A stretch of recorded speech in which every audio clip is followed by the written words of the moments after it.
જય શ્રી કૃષ્ણ મિત્રો, આજે આપણે ચૈત્ર નવરાત્રિમાં 9 દિવસની કથા મહિમા વિશે જાણીશું. પ્રથમ દિવસમાં શૈલપુત્રી નવરાત્રિના પ્રથમ દિવસે માં શૈલપુત્રીની પૂજા કરવામાં આવી છે, જે પવિત્રતા, સંયમ અને સાદગીનું પ્રતીક છે. શૈલપુત્રી એટલે કે પર્વતોની પુત્રી, કારણ કે તેમનો જન્મ પર્વતરાજ હિમાલયના ગૃહમાં થયો હતો. તેઓ દેવાધિદેવ મહાદેવને પ્રિય પાર્વતી અને સતીનું રૂપ છે, જે ભક્તોને જીવનમાં દ્રઢતા અને ધૈર્ય રાખવાની પ્રેરણા આપે છે. તેમના મસ્તક પર ચંદ્ર શોભે છે. એક હાથે ત્રિશૂળ ધારણ કરે છે અને બીજા હાથે કમળ, જે તેમને સૌમ્યતા અને શક્તિનું સમર્થન આપતી દેવી તરીકે દર્શાવે છે. તેમનું વાહન વૃષભ એટલે કે નંદી છે, જે પ્રતીક છે ધર્મ, સત્ય અને ન્યાયના માર્ગે અડગ રહેવાની પ્રેરણા. શાસ્ત્રો અનુસાર માતા શૈલપુત્રીનો પહેલો અવતાર દેવી સતી તરીકે થયો હતો, જે પ્રજાપતિ દક્ષની પુત્રી અને ભગવાન શંકરની પત્ની હતી. દક્ષ પ્રજાપતિએ ભગવાન શિવનો અપમાન કર્યો, ત્યારે માતા સતી એવા અપમાનને સહન ન કરી શક્યા અને તેઓ યજ્ઞમાં પોતાનો દેહ ત્યાગ કર્યો. તેમના વિયોગમાં શંકર ભગવાન સમાધિમાં લીન થઈ ગયા અને તત્વગુણની શક્તિ નષ્ટ થતાં પૃથ્વી પર અશાંતિ ફેલાઈ ગઈ. ત્યાંથી માતાએ ફરીથી હિમાલય રાજાના ઘરમાં શૈલપુત્રી રૂપે જન્મ લીધો અને તેઓએ પુનઃ કઠોર તપસ્યા કરી અને શિવજીને પતિ રૂપે પ્રાપ્ત કર્યા. તેમની આ પૌરાણિક ગાથા દ્વારા ભક્તો સમજે છે કે જીવનમાં સંકલ્પ, સહનશક્તિ અને આધ્યાત્મની પ્રબળતા હોવી જરૂરી છે. માતા શૈલપુત્રી દ્રઢ સંકલ્પના પ્રતીક છે, જે દર્શાવે છે કે જે ભક્તો પોતાનું મન અને આત્મા સ્વચ્છ રાખે છે, તે જ જીવનમાં સિદ્ધિ પ્રાપ્ત કરી શકે છે. માં શૈલપુત્રી ઉપાસકોને ધર્મ, સત્ય અને સંકલ્પની શિખર ચોટી સુધી પહોંચવા પ્રેરે છે. તેમનો આશીર્વાદ જીવનમાં શાંતિ અને શિસ્ત લાવે છે. તેમની પૂજા દ્વારા ભક્તોને જીવનમાં સત્કર્મ અને શ્રદ્ધા દ્વારા સંસારનું કલ્યાણ કરવાની શક્તિ પ્રાપ્ત થાય છે. બીજો દિવસમાં બ્રહ્મચારિણી. નવરાત્રિના બીજા દિવસે માં બ્રહ્મચારિણીની આરાધના કરવામાં આવે છે, જે તપસ્યા અને સંયમનું પ્રતીક છે. બ્રહ્મ શબ્દનો અર્થ છે તપસ્યા અને જ્ઞાન, અને ચારિણીનો અર્થ છે આચરણ કરનાર. તેથી માં બ્રહ્મચારિણી તપસ્યા અને આધ્યાત્મના માર્ગ પર ચાલનારા ભક્તોને અનુકંપા અને આશીર્વાદ આપે છે. તેમનું સ્વરૂપ અત્યંત શાંત અને તેજસ્વી છે. એક હાથે તેઓ જપમાળા ધારણ કરે છે અને બીજા હાથે કમંડલ, જે સંકેત આપે છે કે જીવનમાં સંયમ, સમર્પણ અને શ્રદ્ધા જરૂરી છે. તેમની ઉપાસના કરવાથી ભક્તો ધૈર્ય, તપસ્યા અને આધ્યાત્મિક ઉન્નતિની પ્રેરણા કરે છે. એક પૌરાણિક કથા મુજબ માં બ્રહ્મચારિણી માતા પાર્વતીનું એક સ્વરૂપ છે. માતા પાર્વતીએ જન્મ લઈ પિતૃભવનમાં જ્ઞાન અને તપસ્યા દ્વારા ભગવાન શંકરને પતિ રૂપે પ્રાપ્ત કરવાનો સંકલ્પ કર્યો હતો. તેમણે કઠોર તપસ્યા કરી, જેમાં વર્ષો સુધી માત્ર ફળોનું સેવન કર્યું અને અંતે નિર્જળ ઉપવાસ કર્યો. તેઓએ કઠોર તપસ્યાથી ભગવાન શિવને પ્રસન્ન કર્યા. અહોભાગ્યથી એમના આ દિવ્ય સાધનાને કારણે તેઓ બ્રહ્મચારિણી નામથી પ્રસિદ્ધ થયા. શ્રીમદ દેવી ભાગવત અને સ્કંદ પુરાણ અનુસાર માતા પાર્વતીએ 3000 વર્ષ સુધી કઠોર તપસ્યા કરી, જેમાં તેઓએ વર્ષો સુધી માત્ર પાન ખાઈને જીવી અને ત્યારબાદ માત્ર નિર્જળ તપસ્યા કરતા રહ્યા. આ તેમની ઉદારતા, સહનશીલતા અને અખંડ આસ્થા દર્શાવે છે. એમ કહેવાય છે કે તેમની તપસ્યા એટલી પ્રબળ હતી કે દેવતાઓ પણ આશ્ચર્યચકિત થઈ ગયા. તેમના ધૈર્ય અને તપસ્યાના ફળ સ્વરૂપે ભગવાન શંકરે તેઓને સ્વીકારી લીધા અને તેમના જીવનસાથી બન્યા. માં બ્રહ્મચારિણીની ઉપાસના ભક્તોને તેમને જીવનમાં સંયમ, ધૈર્ય અને સાદગીનો માર્ગ અપનાવવા પ્રેરણા આપે છે. તેમની તપસ્યા ભક્તોને શીખવે છે કે સાચા સંકલ્પ અને શ્રદ્ધા દ્વારા કોઈ પણ ઉદ્દેશ્ય હાંસલ કરી શકાય છે. તેમનો આશીર્વાદ જીવનમાં શાંતિ, દ્રઢ નિશ્ચય અને સત્યના માર્ગે અડગ રહેવાની શક્તિ આપે છે. ત્રીજો દિવસ માં ચંદ્રઘટા. નવરાત્રિના ત્રીજા દિવસે માં ચંદ્રઘટાની ઉપાસના કરવામાં આવે છે. માતાનું સ્વરૂપ શાંતિ અને સાધનાનું પ્રતીક છે, પરંતુ તેઓ અસુરોનો સંહાર કરતી રણચંડી પણ છે. માતાનું અંગ અતિ તેજસ્વી છે અને તેઓ સિંહ પર સવાર છે. તેમના મસ્તક પર અર્ધચંદ્ર છે, જે ઘંટાની આકારમાં દેખાય છે. તેથી તેમનું નામ ચંદ્રઘટા પડ્યું. તેઓ 10 હસ્તધારી છે અને દરેક હાથે શસ્ત્રો છે, જેમ કે ત્રિશૂળ, ખડગ, ધનુષ, બાણ, કમંડળ, મશા, ગદા અને અભૃતા. તેમની આરાધનાથી ભક્તોના સર્વ દુઃખો અને ભયનો નાશ થાય છે. એકવાર અસુરોનો રાજા મહિષાસુર અને અન્ય દાનવો ભયંકર તાંડવ મચાવી રહ્યા હતા. દેવતાઓ ભયગ્રસ્ત થઈ ગયા અને તેઓએ ભગવાન શિવ તથા ભગવાન વિષ્ણુ પાસે મદદ માંગી. ત્યારે ત્રિમૂર્તિઓએ તેમની શક્તિઓનો સંયમ કરીને દેવી દુર્ગાને જન્મ આપી. માતા દુર્ગાના 9 સ્વરૂપોમાંથી એક છે મા ચંદ્રઘટા. જ્યારે મહિષાસુર અને અન્ય દાનવો ધૂમ મચાવી રહ્યા હતા, ત્યારે માતા દુર્ગાએ તેમનું રૌદ્ર સ્વરૂપ ધારણ કર્યું. તેમની ઘંટાથી ધ્વનિની અસુરો અને રાક્ષસોનો નાશ થયો. માતાના શસ્ત્રો આકાશમાં વીજળીના સમાન ચમકવા લાગ્યા. માતાનો રોષ એટલો પ્રચંડ હતો કે તેમને જોઈને દુષ્ટ તત્વો ભાગવા લાગ્યા. તેમ છતાં પણ રાક્ષસો ડગ્યા નહીં.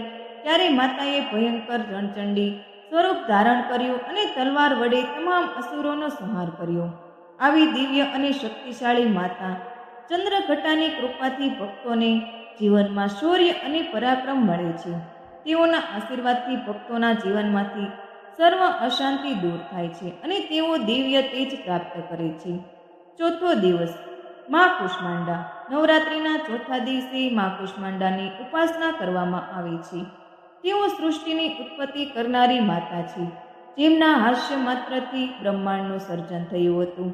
જ્યારે વિશ્વ અંધકારમાં હતું, ત્યારે કોઈ પણ જીવ, તત્વ કે પ્રકાશનો અસ્તિત્વ નહોતું. તે સમયે મા કુષ્માંડાએ એક મધુર હાસ્ય કર્યું અને તેના તેજથી આ સમગ્ર બ્રહ્માંડનું સર્જન થયું. તેમની કિરણમય તપસ્યા અને ઉર્જાથી સમગ્ર બ્રહ્માંડ પ્રકાશિત થઈ ગયો. તેથી તેઓ બ્રહ્માંડની મા તરીકે ઓળખાય છે. મા કુષ્માંડાનું સ્વરૂપ અજવાળું અને તેજસ્વી છે. તેઓ સૂર્યમંડળના અહિતકાળ રહેવાસી છે, એટલે કે તેમનું રહેઠાણ સૂર્યમંડળમાં છે. સૂર્યના પ્રખર તેજને સહન કરવાની ક્ષમતા માત્ર માતા કુષ્માંડામાં જ છે. તેઓ અષ્ટભુજા ધરાવનારી દેવી છે. તેમની 8 ભુજાઓમાં કમંડળ, ધનુષ, ત્રિશૂળ, કમળ, અમૃત ઘટ, ચક્ર, ગદા અને જપમાળા શોભે છે. તેઓ સિંહ પર આરૂઢ છે અને સૃષ્ટિનું પોષણ અને સંવર્ધન કરે છે. પૌરાણિક માન્યતાઓ અનુસાર એક વખત અંધકાર અને શૂન્યતાના સમયમાં ત્રિમૂર્તિઓ બ્રહ્મા, વિષ્ણુ અને મહેશ કોઈ ઉકેલ શોધી રહ્યા હતા. કોઈ પણ શક્તિ એવી નહોતી જે અસ્તિત્વમાં હોય. ત્રણેય દેવતાઓ પણ વિચારતા હતા કે શૂન્યતામાં કઈ રીતે પ્રાણ ફૂંકવામાં આવે. ત્યારે એક દિવ્ય તેજ પ્રકટ થયું અને તેમાંથી મહાશક્તિ માતા કુષ્માંડાએ જન્મ લીધો. તેઓ અતિ પ્રસન્ન હાસ્ય કર્યું અને તેના ઉર્જાથી એક સૂક્ષ્મ પણ મહાન સર્જન શરૂ થયું. માતાના હાસ્યથી 4 દિશાઓ, પૃથ્વી, ગગન, તારા, ગ્રહો અને સૂર્યમંડળનું નિર્માણ થયું. સૂર્યમંડળમાં વસવાટ કરવાની શક્તિ માત્ર માતા કુષ્માંડાને જ છે. માતાના હાસ્યથી જ સૃષ્ટિના તમામ જીવ, પ્રાણીઓ અને પદાર્થોનું સર્જન થયું. તેઓ સૃષ્ટિના પ્રારંભથી જ સર્વશક્તિઓના સ્ત્રોત છે. માતા કુષ્માંડાની કૃપાથી સૃષ્ટિએ જીવન, શક્તિ અને તત્વોની સમૃદ્ધિ મેળવી. મા સ્કંદ માતા. નવરાત્રિના 5મા દિવસે મા સ્કંદ માતાની પૂજા કરવામાં આવે છે. તેઓ ભગવાન સ્કંદ એટલે કે કાર્તિકેયની માતા છે, એટલે જ તેમને સ્કંદ માતા કહેવાય છે. તેમનું સ્વરૂપ શાંત, સૌમ્ય અને કરુણામય છે. તેઓ સિંહ પર આરૂઢ છે અને પોતાના દીકરા કાર્તિકેયને ગોદમાં ધરાવનારી છે. તેમની 5 ભુજાઓ છે, જેમાં તેઓ એક હાથથી ભગવાન કાર્તિકેયને ધારણ કરે છે, 2 હસ્તોમાં કમળ પકડી રાખ્યા છે, એક હાથ અભય મુદ્રામાં છે અને એક હાથ આશીર્વાદ મુદ્રામાં છે. માતાનો સંપૂર્ણ અવતાર દિવ્ય તેજથી યુક્ત છે અને તેમનું શ્વેત રંગનું તેજસ્વી વિભૂતિમય સ્વરૂપ ભક્તોના જીવનમાં પ્રકાશ અને શાંતિ આપે છે. એક સમયે દેવી પાર્વતી ભગવાન શિવ સાથે કૈલાસમાં વસવાટ કરતા હતા. તે સમયે દાનવો અને અસુરો સંસાર પર આતંક મચાવી રહ્યા હતા. તારકાસુર નામના એક મહાબલી દાનવે સમગ્ર દેવલોકને જીતીને દેવતાઓને પરાજય આપ્યો. દૈત્યના આ ભયાનક આતંકથી પૃથ્વી અને સ્વર્ગમાં ભારે સંકટ ઊભું થયું. તમામ દેવતાઓ ભગવાન વિષ્ણુ અને ભગવાન શિવ પાસે ગયા અને આ સમસ્યાનો ઉકેલ માંગ્યો. ત્યારે ભગવાન બ્રહ્માએ એક વરદાન આપ્યું હતું કે તારકાસુરને માત્ર ભગવાન શિવના પુત્ર દ્વારા જ મરવામાં આવી શકે. પરંતુ તે સમયે ભગવાન શિવ તપસ્યામાં લીન હતા અને માતા પાર્વતી પણ તપસ્યા કરી રહી હતી. દેવી પાર્વતીના અનેક તપસ્યા પછી ભગવાન શિવ પ્રસન્ન થયા અને તેમના અને પાર્વતીના પવિત્ર મિલનમાંથી ભગવાન સ્કંદ એટલે કે કાર્તિકેયનો જન્મ થયો. ભગવાન સ્કંદ મોટા થયા અને તેમણે દાનવ તારકાસુર સાથે ભયાનક યુદ્ધ કર્યું. તેઓ યુદ્ધના દેવતા તરીકે જાણીતા છે.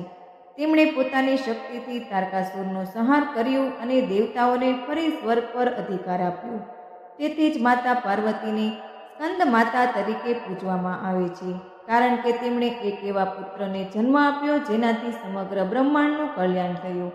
નવરાત્રિના 5મો દિવસ માતા સ્કંદ માતાની કૃપા પ્રાપ્ત કરવા માટે અતિ મહત્વપૂર્ણ છે.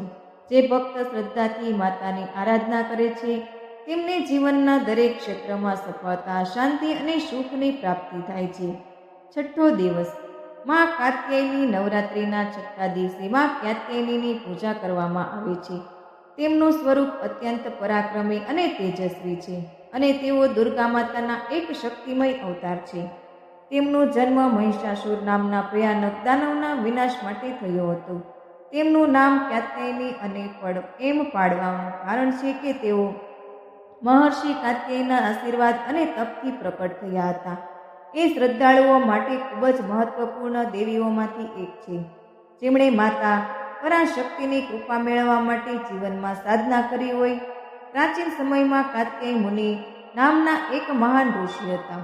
તેઓ બ્રહ્માના ઉત્સુક સાધક હતા અને તપસ્યામાં લીન રહ્યા હતા. તેઓ માતા દુર્ગાના પરમ ભક્ત હતા અને સતત માતાની કૃપા પ્રાપ્ત કરવા તપ કરતા. તેમની ભાવનાને જોઈને ત્રિમૂર્તિઓ બ્રહ્મા, વિષ્ણુ અને મહેશ એ મહિષાસુર નામના રાક્ષસના સંહાર માટે માતાની એક વિશેષ શક્તિ પ્રકટ કરી, જે કાત્યાય મુનિની કુટીરમાં પ્રકટ થઈ.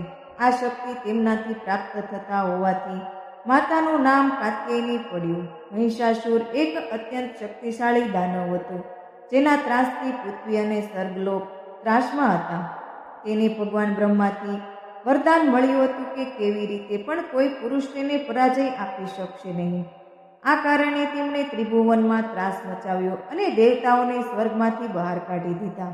આખરે દેવતાઓએ માતા શક્તિની શરણ લીધી અને દેવતાઓની તપસ્યાથી પ્રસન્ન થઈ મા કાત્યાયની પ્રકટ થઈ. માતાએ શસ્ત્રોથી સજ્જ એક પરાક્રમી સ્વરૂપ ધારણ કર્યું, જેમાં તેઓ સિંહ પર આરૂઢ હતી. 4 હસ્તો સાથે શસ્ત્ર ધારણ કર્યા હતા અને તેમના ભયાનક રૂપે રાક્ષસોને વિનાશ તરફ ધકેલવા માટે તૈયાર કર્યા હતા.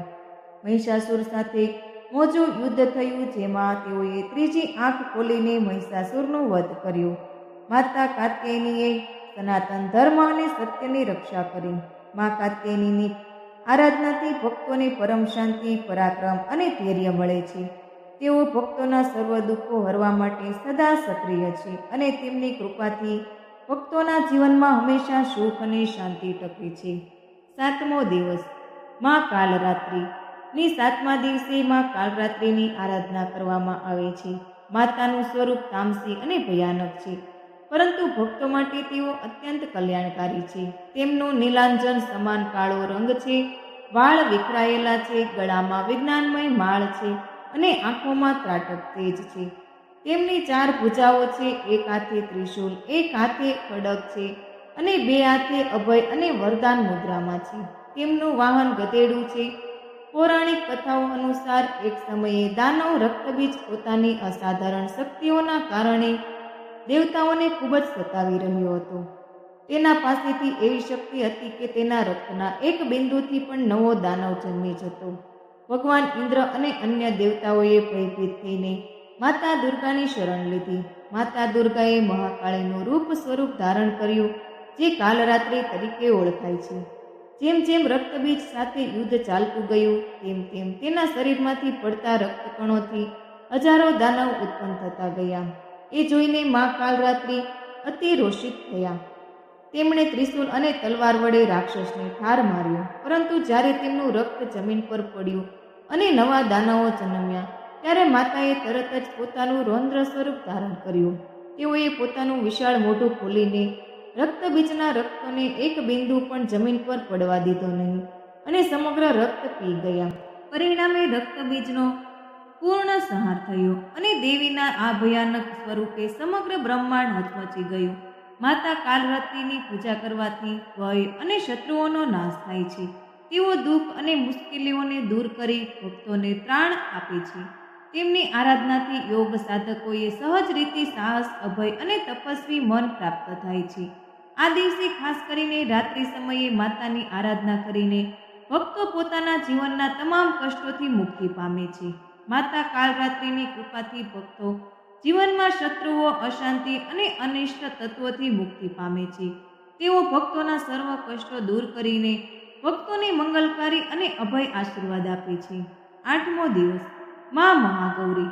નવરાત્રિના 8મા દિવસે મા મહાગૌરીની ઉપાસના કરવામાં આવે છે. તેમનું સ્વરૂપ અત્યંત શ્વેત, તેજસ્વી અને દિવ્ય છે, જે શુદ્ધતા, શાંતિ અને કરુણાનું પ્રતીક છે. માતાનું આ સ્વરૂપ અસીમ કરુણા અને શાંતિનો પ્રકાશ લાવનારું છે અને તેમના આશીર્વાદથી ભક્તો પાપોથી મુક્ત થઈ પવિત્ર જીવન જીવવા માટે સમર્થ બને છે. તેમની ઉપાસનાથી જીવનમાં શાંતિ, સુખ અને સમૃદ્ધિનો વાસ થાય છે. તેઓ આનંદ અને પરમ શાંતિ આપનારી માતા છે, જેમણે પોતાના ભક્તો માટે દુઃખ, દર્દ દૂર કરી છે. કહેવાય છે કે મા મહાગૌરી એ પાર્વતી માતાનું એક રૂપ છે, જેમણે ભગવાન શંકરને પતિ તરીકે પ્રાપ્ત કરવા માટે કઠોર તપસ્યા કરી હતી. બાળપણમાં તેઓ અત્યંત સૌમ્ય અને સુંદર હતા. જ્યારે તેઓ ભગવાન શિવને પતિ રૂપે મેળવવા માટે કઠોર તપસ્યા માટે ગહન જંગલમાં ગયા, ત્યારે વર્ષો સુધી તપસ્યા અને ધ્યાનમાં લીન રહેવાના કારણે તેમનું શરીર ધૂળ અને પરિસ્થિતિઓના પ્રભાવથી મલિન થઈ ગયું. તેઓએ એક દિવસ પણ પોતાનું તપ સમાપ્ત કર્યું નહીં. સતત એક ટાંગે ઊભા રહી તપસ્યા કરી. તેમની તપસ્યા એટલી કઠિન હતી કે દેવતાઓ પણ આશ્ચર્યચકિત થઈ ગયા. તેમની અસાધારણ તપસ્યાથી પ્રસન્ન થઈ ભગવાન શિવ સ્વયં પ્રકટ થયા અને તેમણે માતાને આશીર્વાદ આપ્યો કે તેઓ જ તેમના પતિ થશે. જ્યારે ભગવાન શિવે તેમની પર ગંગાજળ છાંટ્યું, ત્યારે તેઓ અત્યંત તેજસ્વી અને કાંતિવાન બની ગયા. તેમનું શરીર કાંતિમય અને શ્વેત બની ગયું અને ત્યારે તેમને મહાગૌરી નામથી ઓળખવામાં આવ્યા. તેમના આ સ્વરૂપમાં આધ્યાત્મિક ઉર્જા અને શક્તિનો દિવ્ય સંચાર થયો, જે ભક્તોને પવિત્રતા અને દિવ્યતા પ્રદાન કરે છે. મા મહાગૌરી ભક્તોને શાંતિ, શુદ્ધતા અને ભક્તિ માર્ગ પર આગળ વધવા માટે આશીર્વાદ આપે છે. તેમનો આશરો લેવાથી સર્વ પાપોનો નાશ થાય છે અને ભક્તના જીવનમાં શાંતિ, સુખ અને સમૃદ્ધિ ટકે છે. 9મો દિવસ મા સિદ્ધિદાત્રી. નવરાત્રિના 9મા અને અંતિમ દિવસે મા સિદ્ધિદાત્રીની આરાધના કરવામાં આવે છે. તેમનું નામ દર્શાવે છે કે તેઓ સિદ્ધિ પ્રદાન કરનારી માતા છે. મા દુર્ગાના 9મા સ્વરૂપે તરીકે તેઓ સમગ્ર બ્રહ્માંડ અને કલ્યાણકારી અને મુક્તિ આપનારી છે. તેમના આશીર્વાદથી યોગીઓ, સાધકો અને ભક્તો તપસ્યા દ્વારા દિવ્ય શક્તિઓ પ્રાપ્ત કરે છે અને જીવનના બધા બંધનોમાંથી મુક્ત થાય છે. એમ કહેવાય છે કે મા સિદ્ધિદાત્રીની કૃપાથી ભગવાન શિવે પણ પરમ સિદ્ધિઓ પ્રાપ્ત કરી હતી અને તેથી જ તેઓ અર્ધનારીશ્વર સ્વરૂપે પ્રકટ થયા. સ્કંદ પુરાણ અનુસાર મા સિદ્ધિદાત્રી બ્રહ્માંડની સર્વસત્તા છે. સૃષ્ટિની ઉત્પત્તિ સમયે બ્રહ્માજી તેમની ઉપાસનામાં લીન હતા. ત્યારે મા સિદ્ધિદાત્રીએ તેમને સૃષ્ટિ સર્જન માટે સિદ્ધિઓ પ્રદાન કરી. એમ કહેવાય છે કે તેમની કૃપાથી બ્રહ્માજીએ સમગ્ર બ્રહ્માંડની રચના કરી. તેઓ 8 મહાસિદ્ધિઓ અણિમા, લઘિમા, પ્રાપ્તિ, પ્રાકામ્ય, મહિમા, ઈશ્વત્વ, વશિષ્ઠ અને કામાશ્વસ્યાતિને ભક્તોને પ્રદાન કરે છે. ભગવાન શિવે પણ માતાની આરાધના કરી અને તેમનાથી સર્વ સિદ્ધિઓ પ્રાપ્ત કરી. માતાના આશીર્વાદથી ભગવાન શિવ અર્ધનારીશ્વર સ્વરૂપમાં પ્રકટ થયા, જ્યાં તેમનું અડધું ભાગ મા પાર્વતીનું સ્વરૂપ છે. તેથી જ મા સિદ્ધિદાત્રી ભગવાન શિવ માટે પણ મહત્વપૂર્ણ છે અને તેઓ સમગ્ર જગતના દેવતાઓ અને ઋષિમુનિઓએ આ જ્ઞાન અને તપસ્યા માટે ઉર્જા આપે છે. મા સિદ્ધિદાત્રી ભક્તોને તમામ સિદ્ધિઓ પ્રદાન કરે છે અને તેમને ધર્મ, અર્થ, કામ અને મોક્ષના માર્ગે આગળ વધવા માટે શક્તિ આપે છે. તેમની ઉપાસનાથી ભક્તના જીવનમાં શાંતિ, સમૃદ્ધિ અને દિવ્યતા પ્રવેશ કરે છે અને અંતે પરમાત્મામાં લીન થવાનો મોક્ષ પ્રાપ્ત થાય છે. તો મિત્રો, વિડીયોને અંત સુધી સાંભળવા બદલ તમારો ખૂબ ખૂબ આભાર અને આશા છે કે તમને અમારી નવરાત્રિની 9 દિવસની કથા વાર્તા જરૂર પસંદ આવી હશે. અને જો અમારી આ કથા તમને પસંદ આવી હોય તો કમેન્ટ બોક્સમાં જય માતાજી જરૂરથી લખી દેજો. જો તમે ચેનલમાં નવા છો કે અમારા વિડીયોને લાઈક, શેર અને સબસ્ક્રાઈબ કરવાનું ભૂલતા નહીં. સાથે આપેલું બેલ આઇકન પણ દબાવવાનું ભૂલતા નહીં, જેથી કરીને અમારા આવનારા નવા વિડીયોની નોટિફિકેશન તમને મળતું રહે. ફરી મળીશું આવા જ એક નવા ધાર્મિક વિડીયોમાં. ત્યાં સુધી બધાને જય માતાજી.